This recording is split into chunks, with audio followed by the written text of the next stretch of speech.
di Padova, un cittadino marocchino di 50 anni picchiava la figlia e la segregava in casa perché viveva all'Occidentale. La ragazza ha denunciato i genitori, era un rapporto tossico, dice il questore. Perde il controllo della sua moto e finisce contro il guardrail rimanendo trafitto. Tragedia nel pomeriggio a Forni di Sopra, vittima un centauro 64enne austriaco. Parla ai nostri microfoni la ventenne picchiata mentre usciva dal Pride Village con un amico. Un'aggressione omofoba, siamo terrorizzati, il suo racconto. La frana di Cancia, Borca di Cadore, continua la conta dei danni, non si arresta la polemica sul malfunzionamento del sistema d'allarme. Domani mattina alle 7 riapre l'Alemagna. Sicurezza a Vicenza, le tensioni della guerra in Medio Oriente si ripercuotono sulla città. Un presidio davanti alla prefettura chiede trasparenza sul piano gestione e rischi. Promuovere e favorire la creazione di attività inclusive. ANCI Veneto firma un protocollo per potenziare l'uso del disability manager nei comuni. Matrimonio illustre a Padova, nella splendida cornice di Palazzo Capitanio si è sposata Daniela Del Secco, la marchesa d'Aragona. Buonasera, ben ritrovati, edizione regionale dei nostri notiziari. Dunque questi titoli, ma in primo piano una notizia appena giunta in redazione. Alle 17:45 è giunta una richiesta di intervento al numero 112 da parte di una ragazza che si trovava sul Greto del Piave in località Fagarè, lamentando di aver perso di vista due suoi amici che si erano andati a fare il bagno poco prima e non erano più tornati. Al momento sono in corso le ricerche da parte dei vigili del fuoco con un elicottero, sul posto anche personale dei carabinieri di San Biagio di Callalta. E dunque l'avete sentito dai titoli, è stato arrestato dalla polizia di Padova un cittadino marocchino, era stato denunciato dalla figlia per maltrattamenti e violenze perché la 18enne voleva vivere all'Occidentale. Ha compiuto da poco 18 anni ed ha trovato la forza di andare in questura e chiedere aiuto. È nata a Padova e qui va a scuola la giovane di origine marocchina, malmenata e minacciata dal padre e dalla madre, entrambi marocchini, perché lei voleva vivere con la libertà di tutti i suoi amici. Da sempre la ragazza era stata costretta a uscire di casa solo sotto controllo dei genitori e solo per andare a scuola. Non poteva vedere gli amici, solo la famiglia. Alla giovanissima veniva anche imposto il modo di vestire tradizionale e se lei tentava di ribellarsi erano insulti e botte. Il 5 giugno la giovanissima ha detto basta, si è presentata alla polizia e ha raccontato la sua storia denunciando entrambi i genitori per maltrattamenti. Informata la procura, la 18enne è stata collocata in una struttura protetta. Il padre però non ha mai smesso di cercarla fino a quando non l'ha trovata per strada con due amici. Sceso dall'auto, l'uomo, un 50enne, ha malmenato i due amici e preso con la forza la figlia che è stata caricata in macchina. Sono stati due ragazzi a chiamare il 113. Dopo una veloce ricerca, la giovanissima è stata rintracciata nella casa di famiglia. Qui per il padre è scattato l'arresto in flagranza con l'accusa di maltrattamenti. Il GIP ha convalidato il suo arresto e disposto il divieto di avvicinamento alla figlia con l'ausilio del braccialetto elettronico. Nell'auto del 50enne gli agenti hanno sequestrato alcuni coltelli e un piccolo cannocchiale che serviva per controllare gli spostamenti della ragazza. Sottolinea il coraggio di questa giovanissima donna, il questore di Padova Marco Odorisio, che spiega ha avuto la forza di autodeterminarsi e fermare un rapporto tossico con i genitori. La ragazzina appena diventata maggiorenne ha trovato la forza di staccarsi dal nucleo familiare, è venuta quindi a denunciare qui in questura i fatti, quindi è scattato subito il codice rosso ed è stata collocata in una struttura protetta riservata.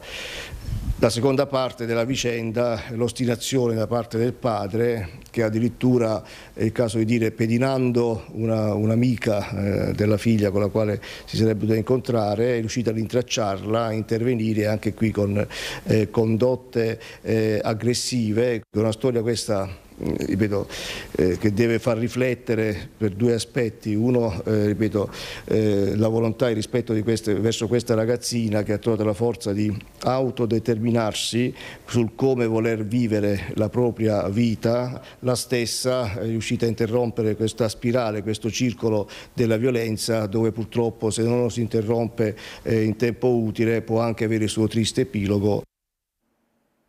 Rimaniamo a Padova. Un 50enne di Padova è stato allontanato da casa per maltrattamenti all'anziana madre convivente dopo l'intervento dei carabinieri chiamati in un condominio di via Gattamelata. L'anziana era stata colpita all'occhio destro con un telefonino dopo una lite scoppiata per banali motivi. La donna è stata accompagnata al pronto soccorso, mentre il 51enne è stato allontanato da casa familiare con divieto di avvicinarsi alla donna. Ed ora un altro fatto di violenza, ma questa volta nel Trevigiano. Ha molestato sessualmente la sorellina di 12 anni, è finito in carcere il fratello di 29 anni. Questa mattina davanti al giudice si è avvalso della facoltà di non rispondere. Non ha risposto alle domande del giudice il 29enne accusato di aver violentato la sorellina di 12 anni. È stata proprio la piccola a chiedere aiuto a telefono azzurro. Dopo una prima telefonata ne sono seguite altre, consentendo agli operatori di risalire alla ragazzina ed allertare i carabinieri. Immediate le indagini. I militari dell'ARM hanno piazzato nella casa della vittima delle microtelecamere. Raccolte le prove degli abusi, per il fratello è scattato l'arresto. È terminato così l'incubo per questa dodicenne che si domandava perché il fratello le prestasse quelle attenzioni morbose. Portato in carcere a Santabona, l'uomo è stato picchiato a sangue dai detenuti per rispetto del loro codice interno che impone ritorsioni fisiche su chi tocca i minorenni. Durante l'interrogatorio di garanzia il 29enne, che deve rispondere della grave accusa di violenza sessuale su minore, si è avvalso della facoltà di non rispondere. Ed ora andiamo subito a Fagaredo di San Biagio di Callalta, dove, lo abbiamo detto in apertura, si stanno cercando due bagnanti, due persone che avrebbero fatto il bagno sul Piave. Per noi sul posto ci sono Elena Dalforno insieme al nostro Nicola Marcato. Elena, buonasera.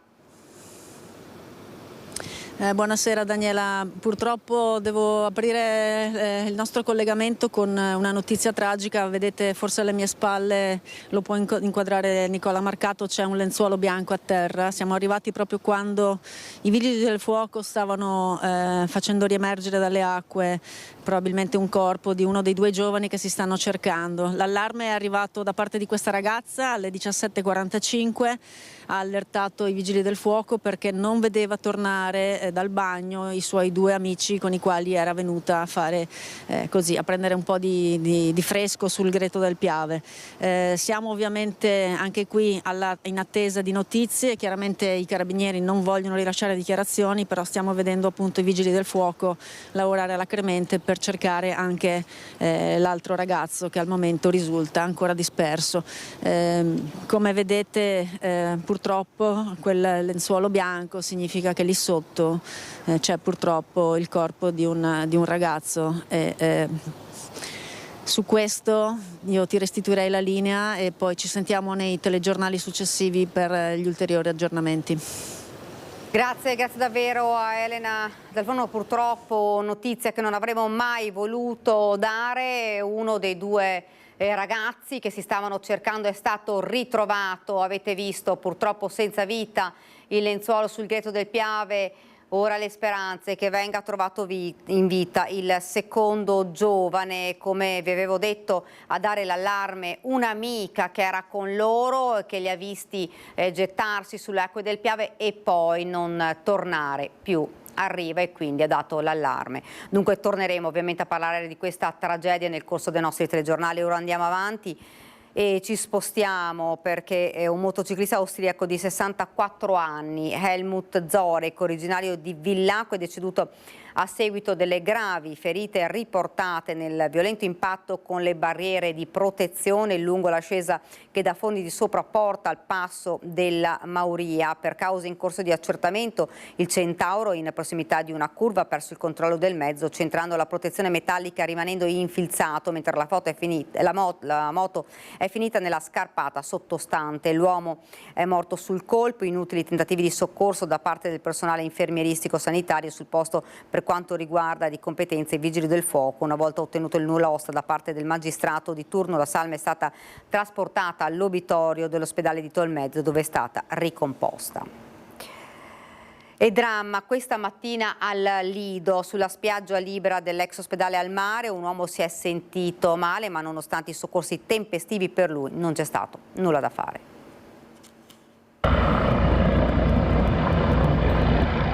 È intervenuto anche l'elicottero del SUEM 118 partito da Treviso per tentare di salvare la vita a un turista spagnolo di 87 anni.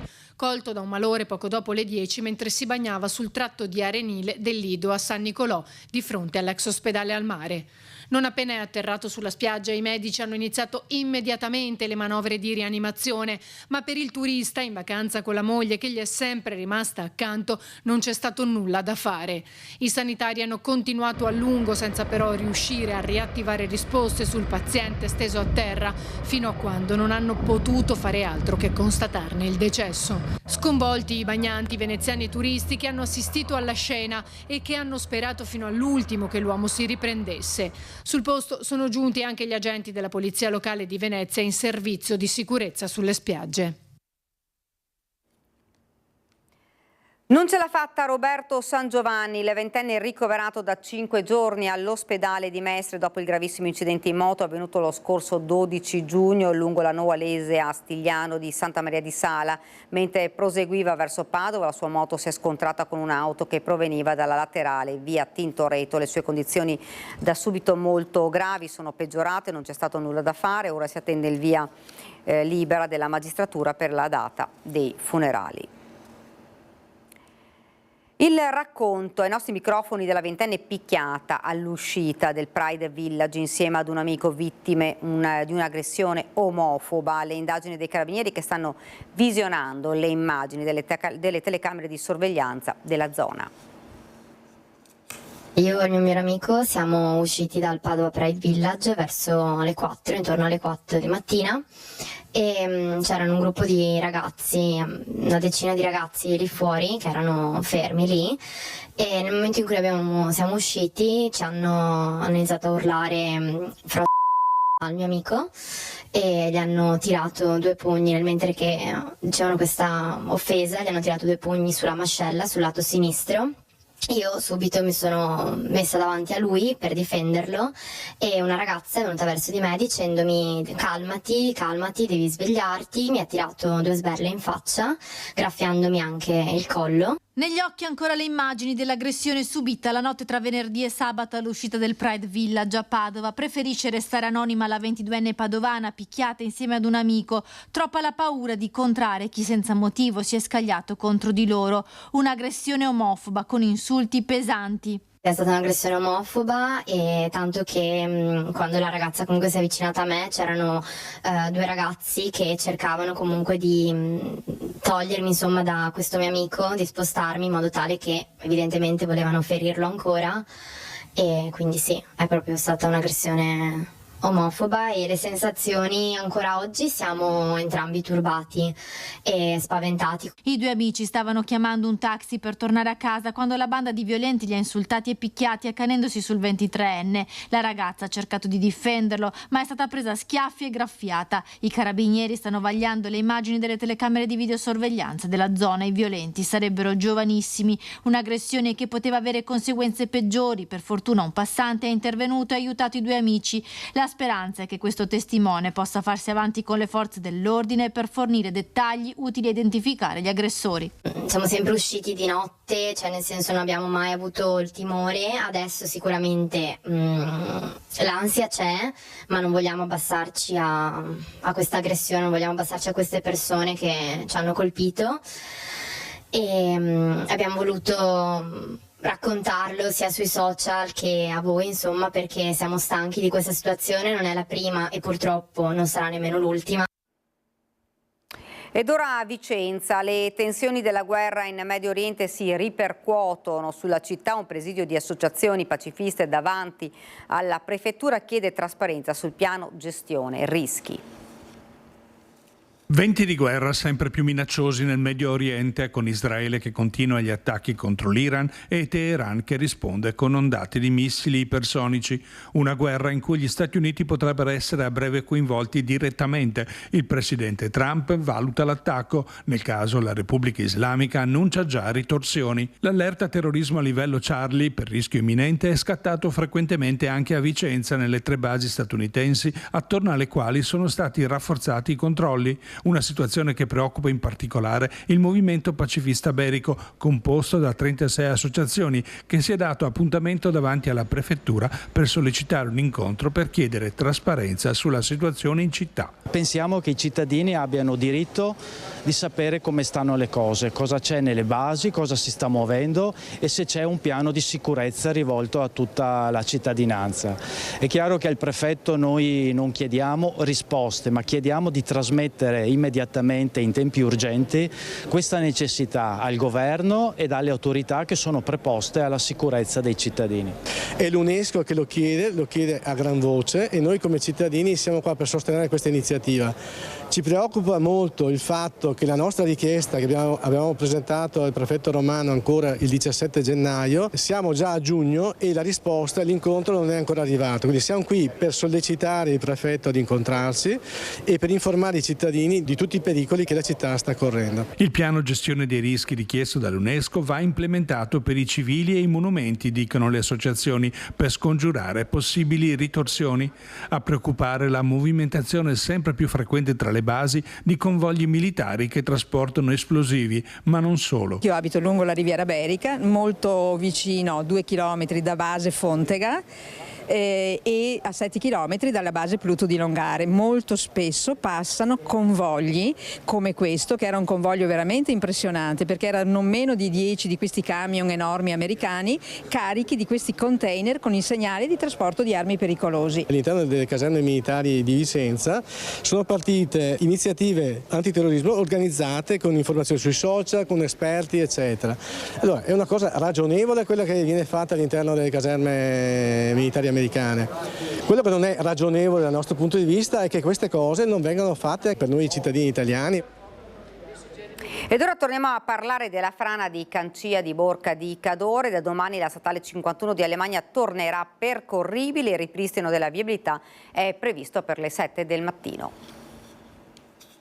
Cancia, la frana, è stato ovviamente un disastro per i residenti, ma è fuori discussione che i detriti che hanno invaso la strada statale 51 di Alemagna, scollegando Cortina d'Ampezzo, che è diventata raggiungibile solo passando da Oronzo, hanno creato un problema di non poco conto alla viabilità, e di questo si è occupato un vertice svoltosi nel municipio di Borca di Cadore dopo che il prefetto di Belluno, Antonello Roccoberton, si era rapportato sulla sommità della frana accompagnato dal consigliere provinciale delegato alla protezione civile. La statale 51 di Alemagna verrà riaperta salvo imprevisti dell'ultima ora domani mattina alle 7. Questi erano gli accordi, oggi verrà fatta comunicazione ufficiale da parte di ANAS.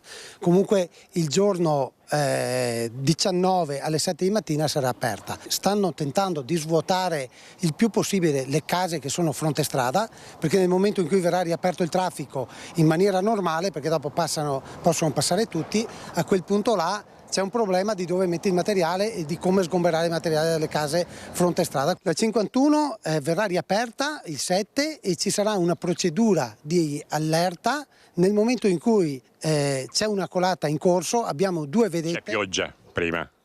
Chiaramente c'è la pioggia che attiva i 2 volontari che salgono in vedetta e dopodiché questi comunicano ad ANAS che c'è una colata in corso, se c'è speriamo non ci sia, e a quel punto là da remoto, dalla sala operativa di ANAS che è H24, verrà attivato il semaforo e dopodiché i nostri volontari di protezione civile partiranno per sbarrare la strada proprio fisicamente. ANCI Veneto e Società Italiana Disability Manager hanno firmato questa mattina a Padova un protocollo in favore delle persone con disabilità. Vediamo di che cosa si tratta. Quando un bene è accessibile a tutti acquista ancor più valore perché si allarga la fruibilità. Questo vale anche e soprattutto per il bene pubblico. Parte da qui la volontà di ANCI Veneto di favorire l'impiego nei comuni di tutta la regione del disability manager, una figura che possa dare consigli alle amministrazioni comunali per realizzare attività inclusive. Il disability manager è un facilitatore, un professionista che dà una sorta di supporto all'amministrazione, in particolare ai vari assessorati, per cercare di fare delle politiche di inclusione e di rendere la città sempre più inclusiva e accessibile. Il protocollo siglato a Padova tra il presidente di ANCI Veneto Mario Conte, sindaco di Treviso, e la società italiana Disability Manager vuole promuovere e diffondere iniziative virtuose per rendere luoghi, eventi e città accessibili a chiunque, a tutte le persone affette da disabilità. Una svolta che deve essere soprattutto culturale, ha sottolineato Conte. L'obiettivo è questo, di rendere questa pratica, quella di inserire negli organigrammi dei comuni la figura del disability manager, un professionista altamente specializzato sul tema dell'accessibilità, quindi rendere gli uffici, i poli museali, le botteghe dei nostri comuni accessibili a tutti. Credo che sia un grande progetto e soprattutto un cambio culturale importante che ci aiuta a picconare realmente le barriere architettoniche affidandoci a dei professionisti. Noi abbiamo vissuto l'esperienza con l'architetto Rodolfo Dalla Mora nel comune di Treviso, ottenendo dei risultati importanti, rendendo le mura di Treviso accessibili, i musei accessibili, firmando dei protocolli con i commercianti per rendere le loro botteghe accessibili a tutti. Matrimonio illustre ieri a Padova. Nella splendida cornice di Palazzo Capitanio si è sposata Daniela Del Secco, marchesa d'Aragona. Nozze VIP ieri a Palazzo del Capitanio in Piazza dei Signori, dove si è sposata Daniela Del Secco, marchesa d'Aragona, con Andrea Velardi, ematologo di fama internazionale. Il rito civile è stato officiato dal presidente del Consiglio Comunale di Padova, Antonio Foresta. La sposa indossava un abito bianco a sirena di pizzo ed è arrivata a bordo di una Maserati bianca accompagnata da uno dei suoi amati cagnolini. Testimone per la marchesa è stato il chirurgo estetico padovano Carlo Alberto Palaoro, che le ha regalato una spilla d'oro. Per lo sposo invece Orazio Dell'Ellis. Daniela Del Secco, giornalista e opinionista televisiva, è romana doc ma ha scelto Padova per il suo matrimonio perché ha deciso di trasferirsi qui per motivi familiari e per avvicinarsi alla figlia. Dopo la cerimonia civile, la festa degli sposi è proseguita con un rinfresco nello storico Caffè Pedrocchi. Ed è davvero tutto per questa edizione del nostro telegiornale. Ora la sigla, poi le previsioni del tempo. Grazie davvero per averci seguito e buona serata.